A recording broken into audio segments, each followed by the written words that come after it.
Hello, everyone, and welcome to our Taking Flight series of Our Whole Lives webinars.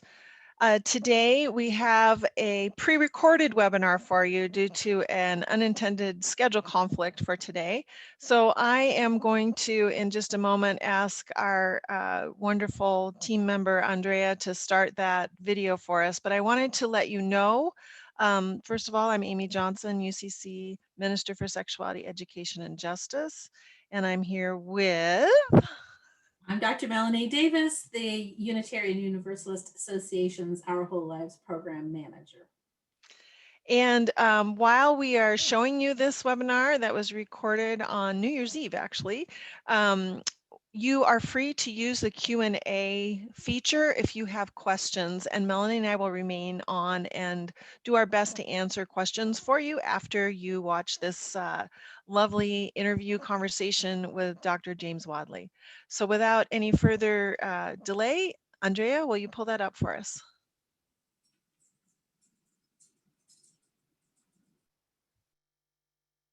Everyone, and welcome to the Our Whole Lives webinar series. I'm Amy Johnson. I'm the Minister for Sexuality, Education, and Justice in the United Church of Christ. And I'm here today with a couple of fabulous people. Melanie, will you introduce yourself? Yes, I'm Dr. Melanie Davis. I am the Unitarian Universalist Association's Our Whole Lives Program Manager and an all levels OWL training. And today we have the delight and pleasure to welcome Dr. James Wadley with us. And Dr. Wadley is going to talk with us about how to initiate conversations with teens and young adults who court, maintain, and sever relationships using social media like TikTok, Instagram, Snapchat, and WhatsApp. And we're going to talk about the intersection of that and Our Whole Lives values. Dr. Wadley, thank you so much for being here this morning. What else would you like to let us know about you today? Oh my goodness, thank you so much for inviting me to be a part of this webinar. I mean, it's December 31st. It's the last day of 2020. Oh my goodness. Oh my goodness. Oh my goodness. And so I am fortunate, privileged and blessed to be a part of this webinar. As mentioned, my name is Dr. James Wadley. I am a marriage, family, and sexuality therapist here in Philadelphia, as well as in Pennington, New Jersey. And I wear a number of different hats that I may kind of dive into along the way. I worked with teens and parents and families and couples and individuals, probably for a few moons. I won't tell you all how many moons I've been working, but I've kind of been around the block, no pun intended, but pun intended for the audience. So. Great. And you're also a dad, so you know how this works sort of for different age groups using social media. Yes, I am a dad. Some of my research has focused on adolescents and young adults. And I have my dad hairs in my head to prove to the audience that working with teens can be challenging, very challenging. Well, I think we can all attest to that, everyone in this role here this morning. So, or this afternoon, wherever you are in the world. So. Yeah, I wonder if we might start by explaining what some of these apps are. People might be familiar with Facebook and with Instant Messenger and probably with Instagram, but can you just briefly say what the other ones are and how teens are using them? So there are a number of different apps that teens venture on to that I know about in my 40 and 50 something year old world. One of the more popular apps that's floating around now is TikTok. And TikTok allows teens to express their individuality as well as their sense of collectivism around building and maintaining friendships by the use of music and theatrical performances. And so by going on to TikTok, you have a chance to not only see teens in their own spaces, but also get a glimpse of how creative teens can be when they're by themselves, when they're with their friends, as well as how informed or not teens can be around sexual health and relational health issues. And so TikTok is one of the more popular ones. There are other apps that allow for teens to communicate with one another, like Kicks. So Kicks is an app where teens can reach out to one another and have group chats or whatever, kind of similar to maybe WhatsApp. or other apps that allow for friend A, friend B, friend C, friend D from near and far to communicate with one another. So social media has grown in any number of different ways. And teens seem to keep their hands on the pulse, keep their finger on the pulse of new apps that move efficiently and that move innovatively, and in particularly with how they can express themselves to their friends and to people near and far. So I think it's interesting that you mentioned that TikTok being a way of teens expressing what they know or don't know about sexuality, because adults might see TikTok as just someplace where people are dancing and not make that connection. So can you go dive a little bit into how the sexuality part, other than just sexy dancing, might fit in there? Yeah, I'll share that again. I am a father. I have a 21-year-old and I have a 7-year-old, and then I have a couple of nieces and nephews who are all adolescents, right? And so my niece, she and her friends are on TikTok, and they have gotten into a habit of doing these routine dances that allow them to express themselves.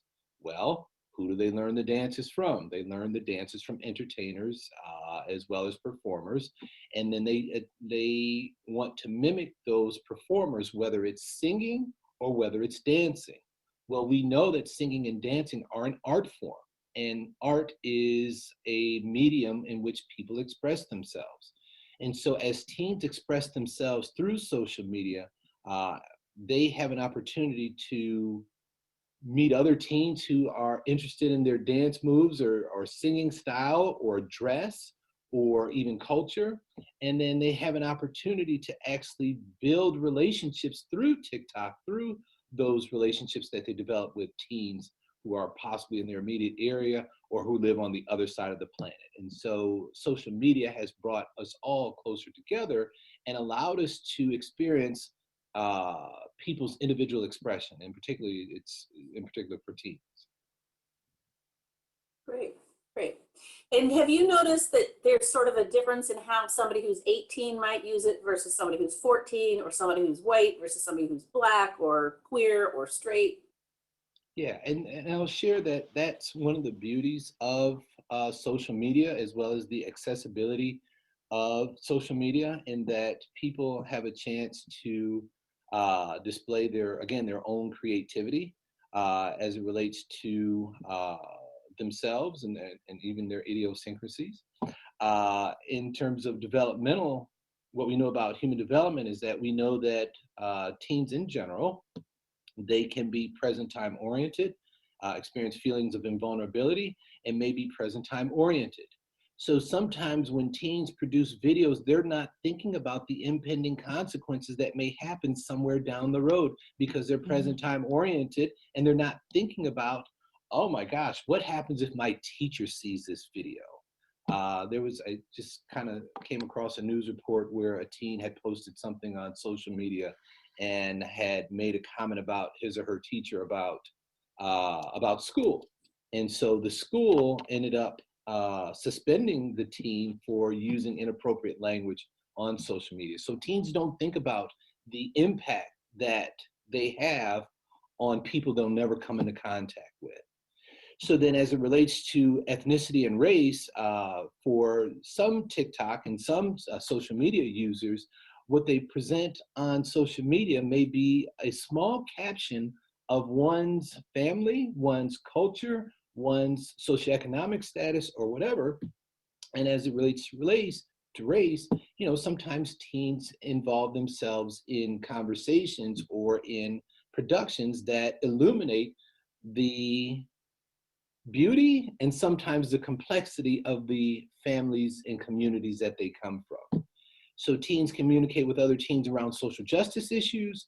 Teens communicate with other teens around issues around sexuality and what is or isn't or should or shouldn't be acceptable in terms of courtship or uh, relational negotiation. And so social media has a way of amplifying not only the developmental aspects of being a teen, but also how teens conceptualize race, how teens conceptualize gender, how teens conceptualize socioeconomic status, and religion, etc. Thank you. Yeah, thank you so much. And I think that that is such a great point that you bring up about the present time orientation, in particular with teens. And I know teens that I've worked with over the years, I'll often hear if I'm teaching about something that has to do with like healthy relationships or something like that. And they'll be like, oh, it's no big deal. We're just kidding with each other. And so I think that like, the intention of what they are doing when they're just looking at their own present time frame and the impact that that can have out on the big world, there's often a disconnect. And I'm wondering if you could speak to that around relationships and how that, and intimacy, and how that can affect those things with friendships and romantic relationships, where some kids are thinking, oh, this is just kidding around, um, Right. and when there's an actual real emotional impact on some other people around that. Yeah. Uh, one of the one of the conversations that I have with some of my clients who are teens is that it's around this impact that social media has, in that if they are meeting potential partners or potential friends or potential friends, sometimes teens don't understand the gravity of ghosting somebody or cutting somebody off, right? Mhm. So you meet a teen may meet somebody, and then for whatever reason, they may decide to never talk with the other person again. Well, meanwhile, on the other side of that is somebody who had invested significantly into that relationship, and they're like, "Hey, where did Johnny Joe, Sarah Sue, or Billy Bob go? Because I thought we were friends. I thought we were partners. I thought we were lovers. I thought we were girlfriend and boyfriend or whatever." And so teens don't really, because teens can be present time oriented and or egocentric. They don't really think about how their behavior affects someone else's behavior, and it can be problematic and it can be destructive. That if I'm a teen and I feel abandoned relationally, what do I do with those emotions, and how do I process that with maybe the people around me? And sometimes some teens don't, and now we're kind of spilling over into teen mental health issues, where when teens experience abandonment, abuse, or neglect through social media, oftentimes there aren't those channels to uh, process those feelings with. And so for some teens, they do experience depression, they do experience anxiety, and unfortunately, some teens even delve towards suicidal ideation. So how can we help parents talk with their young people about this without sounding like fuddy-duddy adults who just don't get this new technology and this new way of being? Right. So what I suggest to parents is follow your teens on social media. So that's one entryway into some teens' world. So if you follow your teen, you kind of get a sense of what your teen is talking about, who your teen might be friends with, and that sort of thing. Then, if they are following their teen, the conversation emerges from, "Hey, I really like that dance that you did on TikTok the other day. I really like that post that you made on Facebook or Instagram or whatever." And then if parents are on these different social media apps, then they can say, "Hey, what do you think about this particular person? Or what do you think about that particular person?" So in order to open up dialogue, you kind of have to be in the teen's world and get a sense of what they're talking about. But if you enter into a teen's world thinking that you have all the answers, you're basically, you might be obstructing or reducing the likelihood that your teens would be open to talking with You know, I can relate to that. I remember when my daughters went to college, and I started seeing more of their pictures on, at that time, Facebook. you. And I kept seeing these red Solo cups and saying, that's going to hurt your career if you have all those pictures with red Solo cups. And they said, well, you don't know what's in those red Solo cups. That's all they have. So my preconceived notions Hmm. of what was right or wrong, were kind of getting in the way of me communicating, as opposed to just sitting back a little bit and observing and then asking questions. Yeah, Yeah, yeah. and I also really appreciate that you were leading with a positive I think that's a really important skill for parents to have. I notice there's a lot of anxiety. I know, as for myself as a parent, when my kids were coming up, social media was new, and so it was always like I think this is true anyway now, but I always felt like I was behind. Like as soon as I thought I understood one thing, there was another thing that they were using, right? But I Yeah. noticed that there's still this anxiety amongst parents a lot that I work with around even in parent orientations or just parent talks and those kind of things. Mhm. That there's a lot of anxiety around the social media and what's being hidden from them, Mhm. and also parents being concerned that, like you said, Melanie, that this is going to have some major long-term impact that they can't possibly understand. So having that one simple tool of leading with the positive, like I really liked this, that's like basic relationship building, right? So it's important, especially with teenagers, to Yeah. have that connection and to be able to say, I really like this. And then the other thing I really love about what you just said is, instead of just going in with like, what the heck were you doing? Why are Right. why are you doing this? To say, well, what do you think about this person? And I was wondering what you thought about that. And what we know, at least, what we talk about in our whole lives a lot, is that what's really important is to engage those critical thinking skills with the adolescents. And that does that, as opposed to coming in with a judgment about something that they've posted, to Mhm. ask them, what do they think? And even, and I would even add, for our whole lives folks out there, to ask them how they see that intersecting with some of the values that we uphold in our whole lives, not in a judgmental or critical way, but in a curiosity way. Because Yeah. your tone was really curious when you said that earlier. I really like that you said that. I don't know if this is sort of in the realm of your area of practice, but I know a lot of parents are concerned about predation online, and they're maybe not thinking so much about two 17-year-olds having a relationship, but about a 17 and a 26-year-old or somebody who's older. Mhm. How can parents sort of assess their child's risk versus not getting panicky?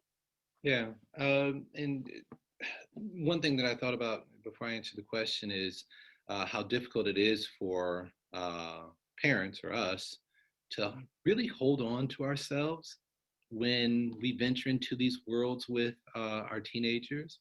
And what I mean by that is that our teenagers have an opportunity to explore worlds that we may have never even learned about or come into contact with. And we would have to be open to allowing our teens to teach us about these worlds versus believing that we know about these worlds we never even came into contact with.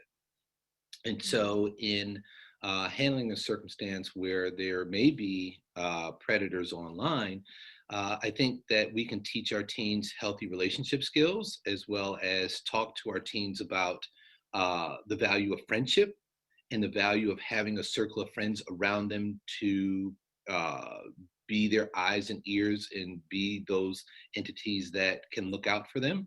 And so for my 21-year-old, I routinely say, all right, who's your best friend? It always starts off with the best friend.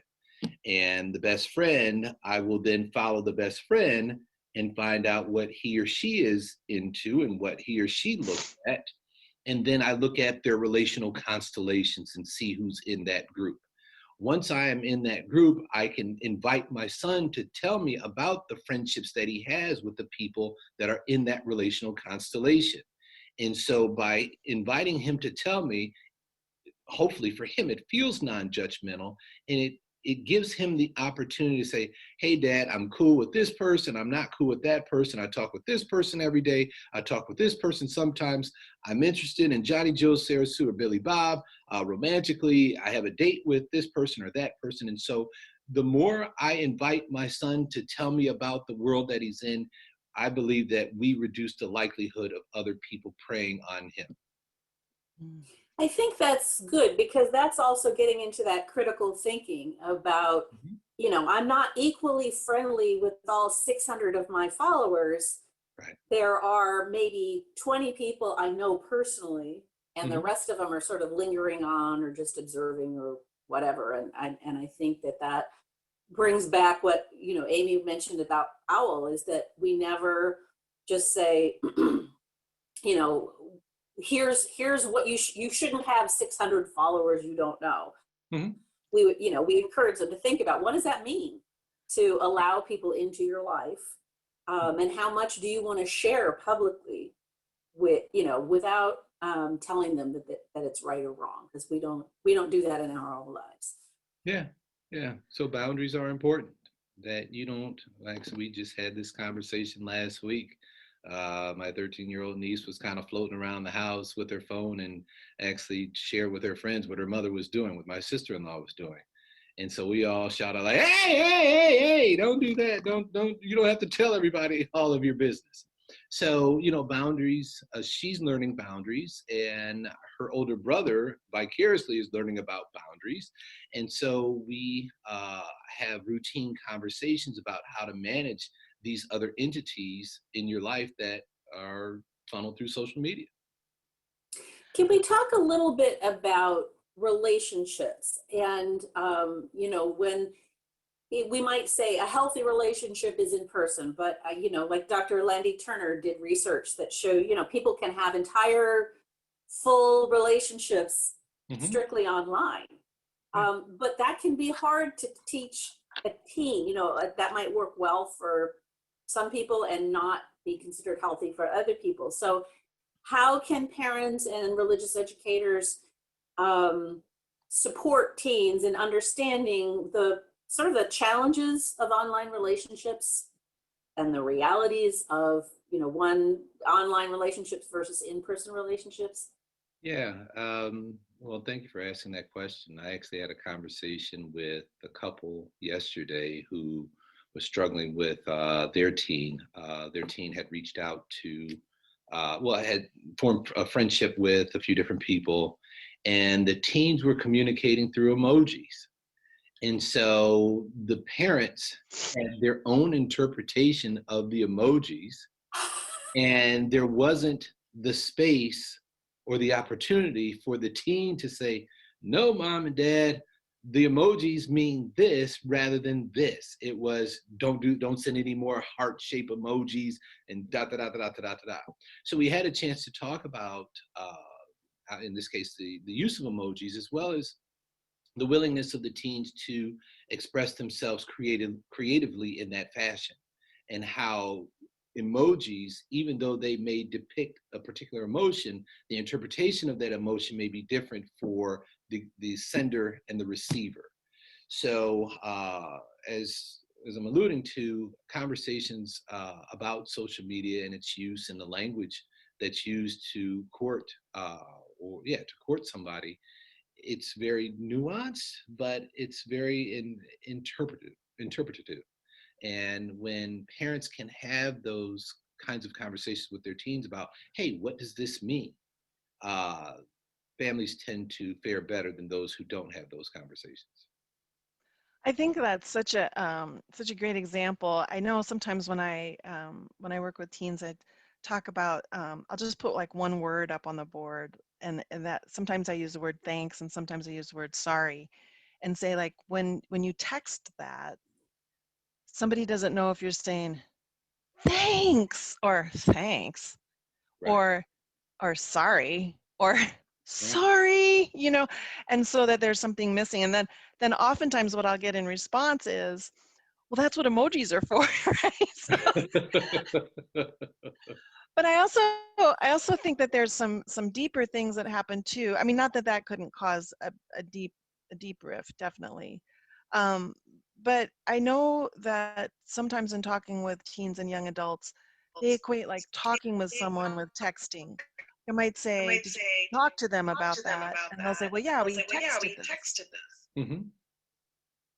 Are you getting that echo? Yeah, just heard it echo. Is there? Okay. I don't know. I'm not getting that. Okay, we'll keep going then since we're recording.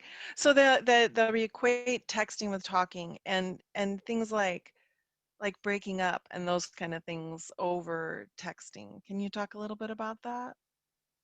Yeah. So one thing that happens with teens and the relationships that they have is that teen relationships come in a lot of different forms, where you can have a intimate relationship with someone and never even have a verbal conversation with them, right? You can have a relationship with somebody by using your camera, but then never meet them in real time. And so as parents talk to teens about what these relationships may mean, it's important for them to have an understanding that their adult interpretation of the relationship may be a little bit different than the teen's interpretation, right?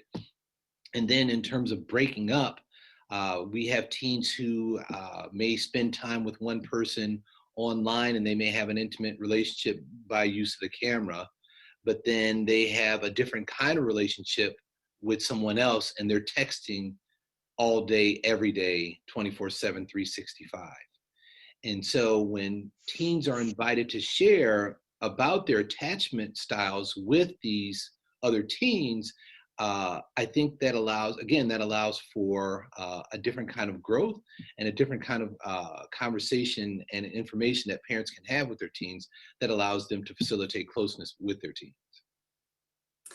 Do you think that there's a way to non-judgmentally have conversations about, so this might work for you now, but at some point you'll want to shift into in-person relationships so that you can build a lifetime partnership, maybe have kids, whatever. What is that can we expect teens to sort of transition, or are you saying that the way relationships are done is going to just change in general?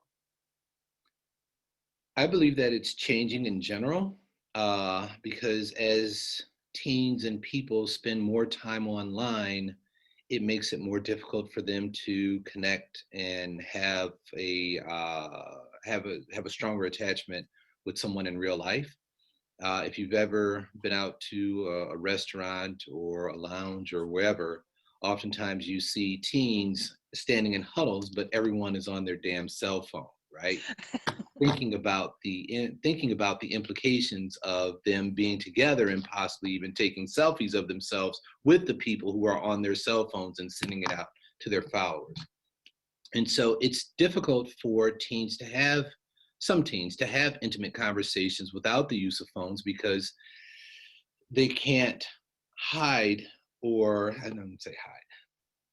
There's a different kind of communication that has to happen when you can't use emojis or you can't spend time texting, think about what you're writing, delete the text, and then write something different. Right. And so as our world continues to evolve, it behooves us as parents and educators to talk to our teens about the importance of real-time interactions with people without their cell phones.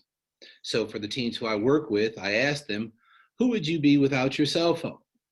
And so for the teens I work with, you see them start shifting in their seat. I'm like, oh my gosh, I don't know.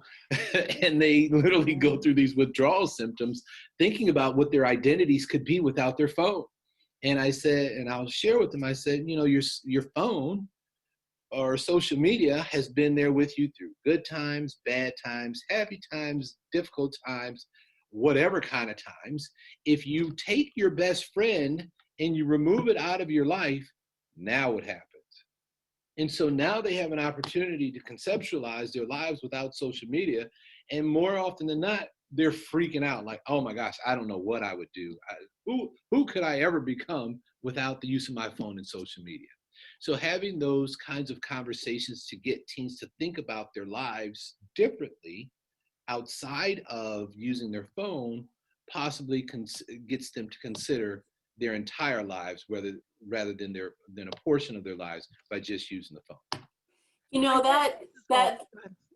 Sorry, I was just going to say that when we talk about consent, when people are using their phones, send me a picture, let me send you a picture. Consent there are pressures, but you can say no.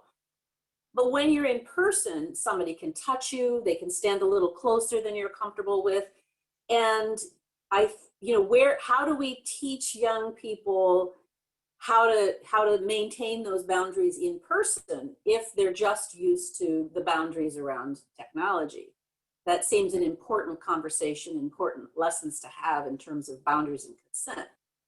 Yeah, and I think a lot of parents, we don't have those conversations about boundaries and what does touch mean and what does spatial proximity mean. And that if a relationship does move from online to being in person, what are some appropriate boundaries with the person you may be interested in? And because teens don't think about the impending consequences because they're present time oriented, sometimes it's difficult for them to think about what spatial proximity may mean or time boundaries may mean when they're with that person. And so healthy families encourage their kids and have explicit discussions around boundary setting in real time as well as on social media.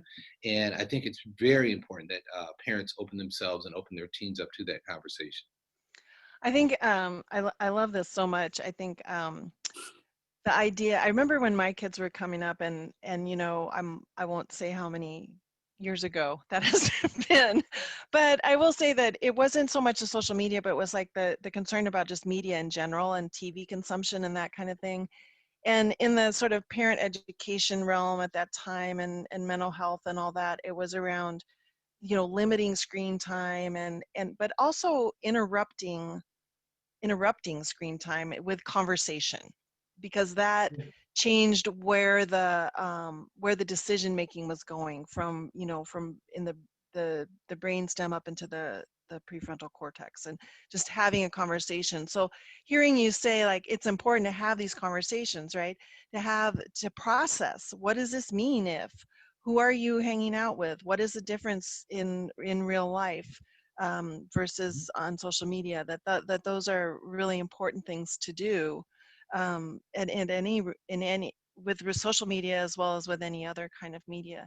And I was also thinking, as you were talking about this concept of boundaries and these questions that parents can have, I was thinking a couple things about this pandemic that we're in right now, right? And how many people are home and really, I think, relying on the social media connections even more, because Yeah. there are such limited opportunities for real life connection.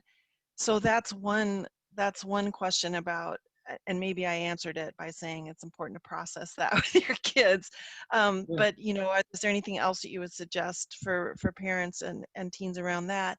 And then the other thing that I have noticed is a lot of conflicts with parents and teens around boundaries around in-person gatherings, like what is safe, Right.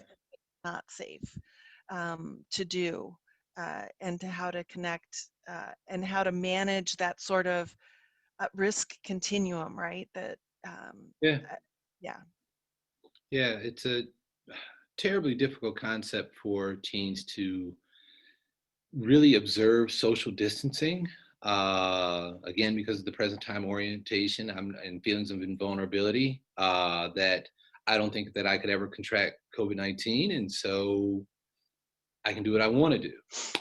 Uh, I'll share that we just had this conversation with our family about my 13-year-old wanting to be a 13-year-old and wanting to hang out with her friends at the mall. What does that look like? All right, you're going to mask up and you have to be mindful of how close or how distant you are towards your friends while you all are walking through the mall doing what 13-year-olds do in the mall. So the conversations are tough and the conversations are needed. And sometimes parents don't feel comfortable talking about either COVID-19, the quarantine, or how teens negotiate relationships. And I think that for those parents who are really struggling to have these conversations, again, I think one starting point is to talk about what being 13 looked like for them while they were growing up, and then possibly comparing and contrasting what 13 years old looks like for kids nowadays. I kind of threw my hands up like this because when I was 13, I wanted to socialize. I wanted to be with my friends. And obviously it was a different time frame or a different structure. But for our 13-year-old, for my 13-year-old niece, she wanted to spend time with her friends. She had, done, talk with them on social media, and then they'll do FaceTime on their phones. And, hell, the Christmas holidays just passed, or the winter holidays just passed. And, she was longing to spend real time with her friends. So took them to the mall, mask up, had a conversation with the collective group, and like, all right, ladies, we'll go down this path. You all stay distant from each other, talk with each other, have fun, as much fun as you can. See you in an hour. Go. Right. And so our family, we trust our niece, and she kept her mask on, and our anxiety, my wife and I, our anxiety was up to here. We hid out in the corner. Like any good parent would do. Yes. We did our helicopter parenting, and you see I had to turn to the side, and I'm over here rubbing on my leg right now to kind of soothe myself. Trying to calm myself down. You got 2 weeks to find out whether it works. So, Yeah. I'm thinking another element of the online thing is that many people curate their online selves pretty close. And so, the bodies are angled a certain way toward the camera to accentuate some things or de-accentuate some things. And, life looks a certain way. That dance video might have taken 20 attempts to get just right, to look casual. And then, if you do meet in person, there might be fear about, well, I don't look as curated in person as I did online. And this happened to me recently. I'm single, I'm dating. I met somebody, got to know him, for a week, Zoom calls, phone calls, we thought we were, really hitting it off, and met in person, and he decided he didn't feel chemistry. And I'm like, well, we had masks on and we were 12 feet apart, even when we were eating. So I don't even know, we hugged through heavy coats outside. I don't even know how somebody discerns chemistry in a time of pandemic. So, and here we were, two adults in our 60s with a lot of history behind us in terms of other relationships and those things. So I can only imagine that this is a real challenge for young people who don't have that life experience behind them, who can't laugh about, I'm able to say this was just ridiculous to try to discern chemistry under this situation. So how can we support young people in maybe having a sense of humor about some of this stuff, or maybe not being so disappointed if somebody says, oh, you don't look the way you did online? And how do we boost that confidence when it seems the systems are set up to disappoint? Yeah, and so, we know that teens really struggle with managing their identities as they transition from childhood to adulthood. And part of their identity is wrapped into their bodies and how positively and negatively they feel about themselves. And so when we have conversations with our teens about how their bodies are changing, how their emotions are changing, and how their thought patterns are changing, and remind them that other teens are changing along with them, then that hopefully gives them enough space to be themselves. And then we can reinforce some of the positive things about our teens by saying, hey, I really like the way that you demonstrated boundaries by letting your friends know that you had to get off the phone at a particular time. I'm really proud of you for that. Hey, I really like the way that you were able to let your friend to be on time to wherever it is that your friends were going to meet. So nevertheless, it's important that as parents, and educators, that we talk to our teens about feeling positive about their authentic selves, whatever their authentic selves look like. Remind them that some components of social media are fantasy, that sometimes people take pictures or shoot videos, and to the point that you made, the lights are just right, their clothes are, well put on, and that sort of thing. And let teens know that when they meet somebody else, they will probably meet someone who is hopefully not performing, that hopefully the person who they're meeting feels comfortable enough to be their authentic selves with our teens. Yeah. That's good advice. Thanks. Yeah, I think I see over and over again with kids, young too, 9, 10, 11, 12, really having teaching about that kind of stuff having an impact, showing them there's some videos in the curriculum, in the 4th through 6th grade curriculum and the 7th through 9th grade curriculum, that point out and really show some specific ways things are photoshopped and some techniques that are used. And I hear over and over again from those youth, wow, I knew that happened, I knew that idea, I knew that concept, but to see it actually really played out, it makes an impact, and it helps them to be able to have those critical thinking skills when they're then consuming other media, and to help, I think it's helpful to them to know that. And then again, like you said, to really be positive about other aspects than physical attractiveness, Yeah. people, and really highlight that's important. There's lots of ways to be attractive, and it's not always about a physical beauty template that our culture has Mhm. imposed. Yeah. Yeah. And I think I the think more. there was an interesting article that I don't know if it was the New York Times. I think it was the New York Times about conversations with teens about when you interact with social media. You're making a choice that it's kind of like a roulette, that you might log on one day and really be affirmed by what you see, Mhm. or you might be slammed by trolls, or you might see something that triggers you emotionally, or that is a harmful situation. And so you encouraging young people to use those critical thinking skills about, am I in a place emotionally today for whatever comes my way? Yeah. And I don't, that's a tough skill to learn. We currently are in a position where people are not offering the support of in-person OWL classes.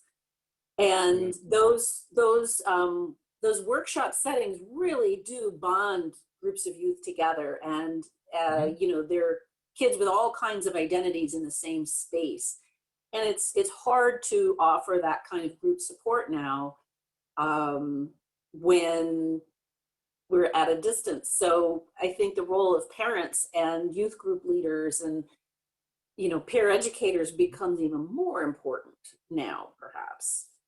Yeah. Yeah. And just trying to help teens learn how to build relationships or some sort of relational cohesion, as well as how to maintain them. So how do you offer your authentic self when you're online and you have, lights and everything else around you? So who's privy enough to see your authentic self, possibly on a daily basis, and see all phases of who you are as a person? And then as you experience your friends in real time, how do you celebrate exactly who your friend is, and how do you allow other people to celebrate you? So those kinds of nuanced conversations allows teens to think critically about how they present themselves and how they show up, and hopefully encourages them to show up as they are, which is difficult for teens as they struggle with identity issues.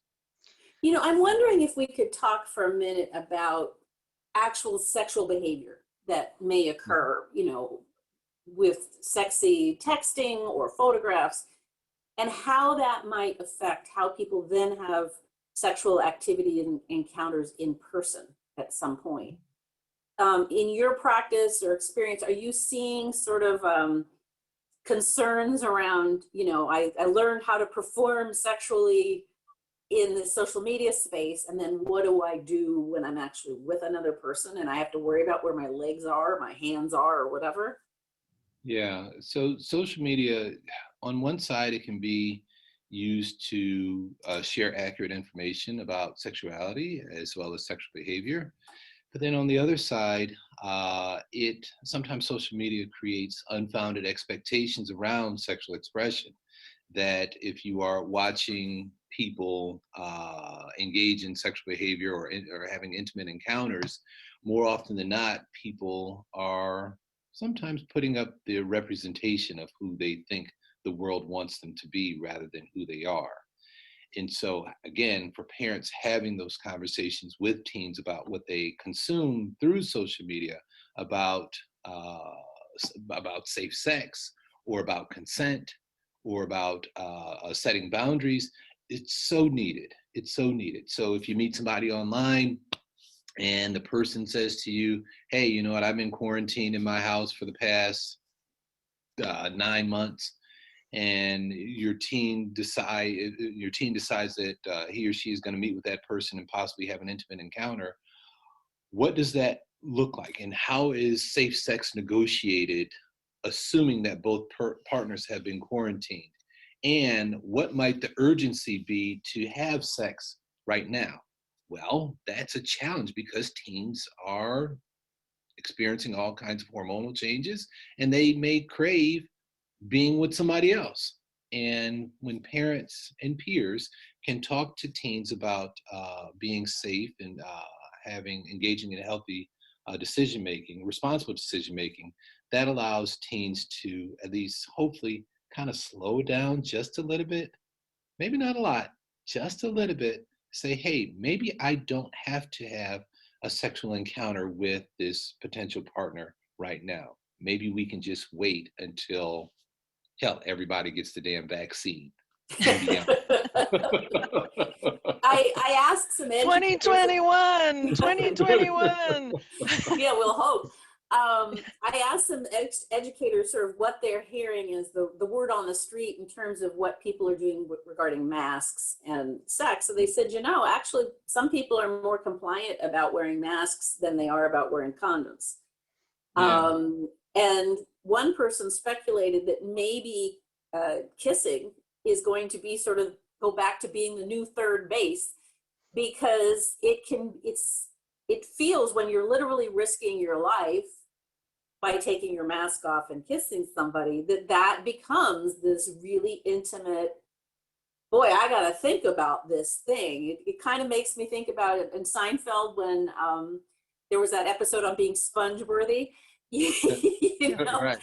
Is this person unmask worthy? Right. Yeah. And that's a tough decision for young people who aren't used to necessarily thinking about long-term risks, or maybe they're okay but their parents are at risk, or Right. grandma lives in the house and grandma might be at risk because you kissed somebody, and that's a hard lesson to try to get young people to understand.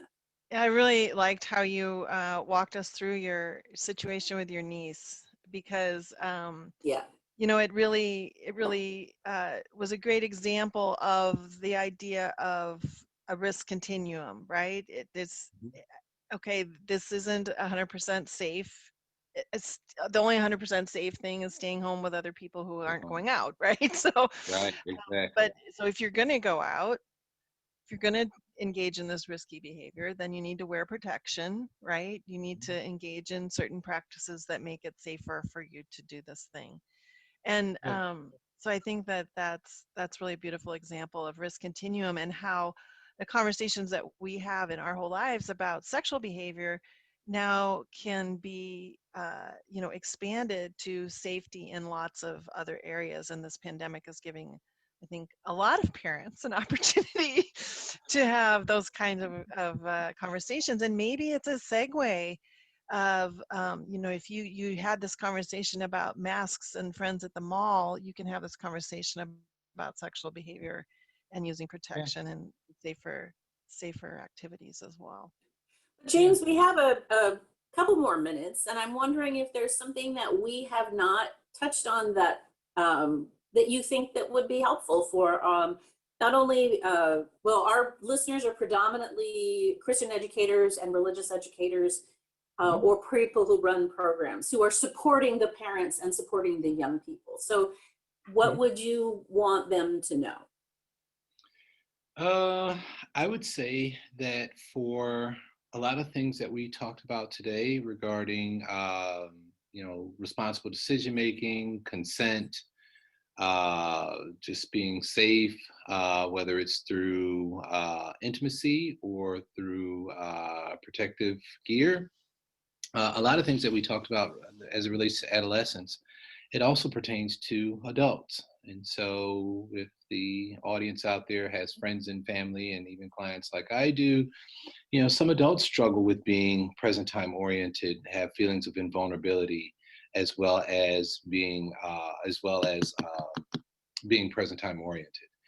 And so with that, some adults struggle with their identities and how to negotiate relationships, as well as being performative versus authentic. And a lot of adults struggle with negotiating intimacy during a pandemic, because some folks who have been quarantined, they crave to be with people in real time.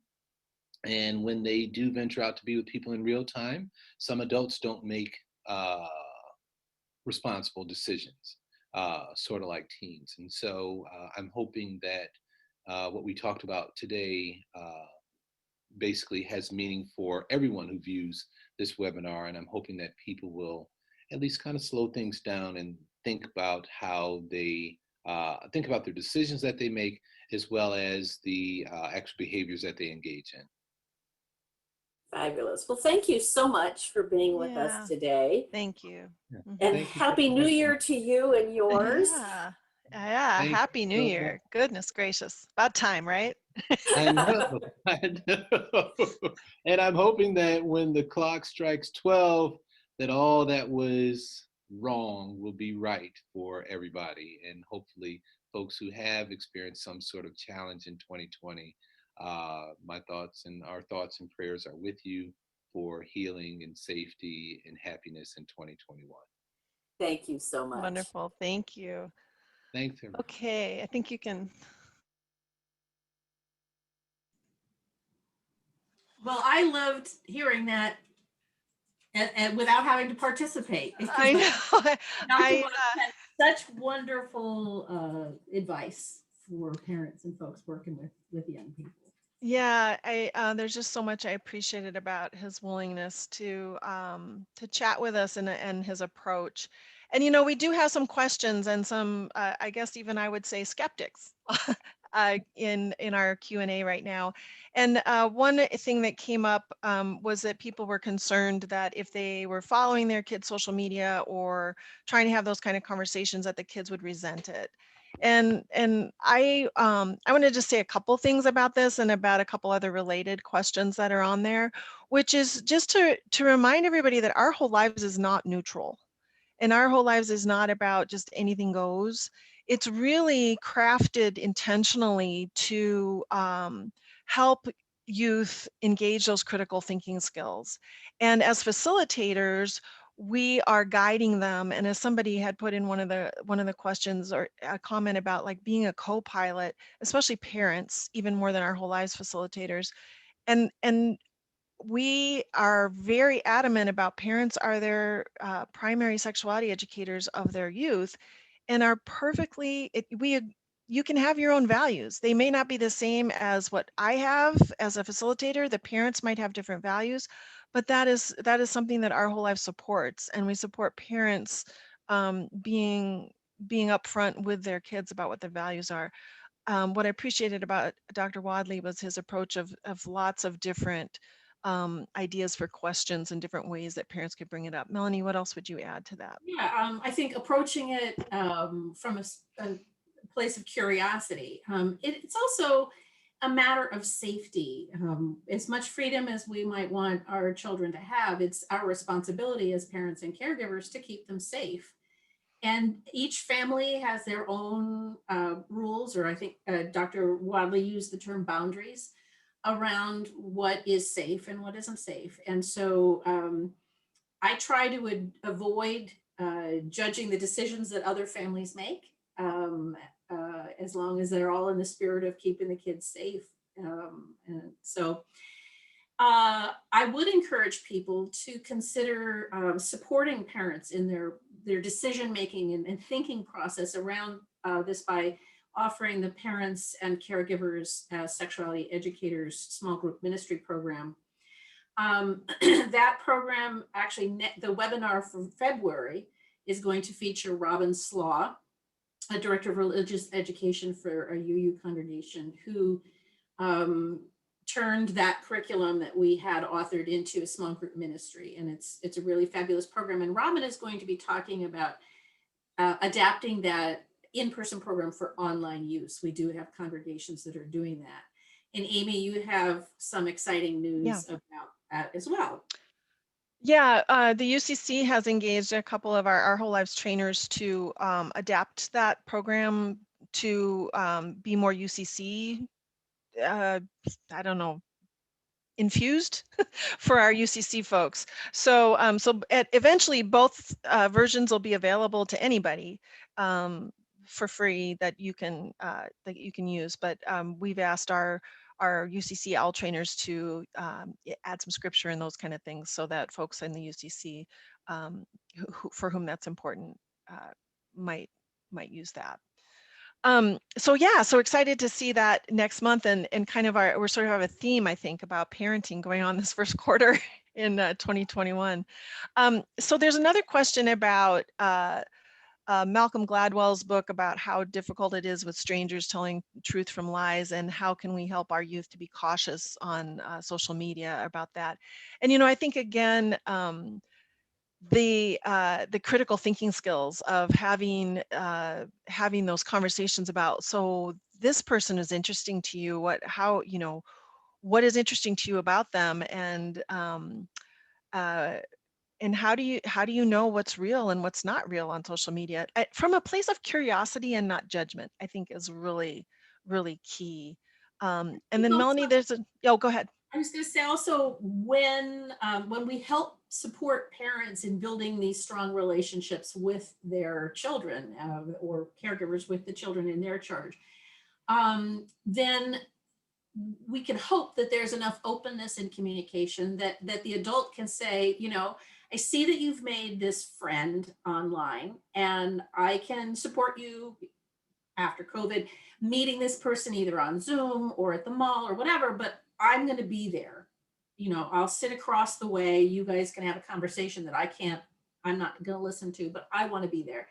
And that, to some people that might seem like an overreach, but to other people, it's an okay way to make sure that the parents are overseeing and ensuring their children's safety. But that's a really personal family decision that needs to be made. Yeah, and I think too that we're not going to be perfect about this. Nobody's going to be perfect about it, and things happen in real time. I often say, humorously but also seriously, that one of the amazing things about parenting is that we always get another opportunity, right? There's always going to be another situation where we can decide what we're going to do, or how we're going to ask a question. And I'm under no illusion that every parent is going to know every social media platform their child is using, but I do think that still talking about it and asking questions. Somebody asked, how can we use social media to support our programming? There are some scenarios in most of the revised curricula, and as we go forward, that use social media ideas as scenarios. And I think that some of those questions that are there in those scenario activities are good ones, for kids to think through, and youth and teens to think through. So those are some things that I would say. The more that we interrupt what kind of is a tape in their head about whatever social media is, and ask them to come into that prefrontal cortex and use critical thinking skills, that influences then how that tape plays in the future.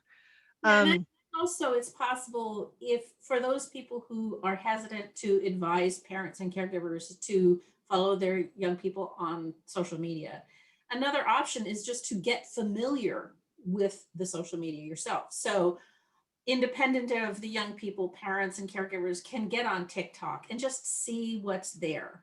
They can look at Reddit, see what conversations are in Reddit and Kicks and these different platforms, so that they can, be aware of the conversations and the videos that are going on those platforms.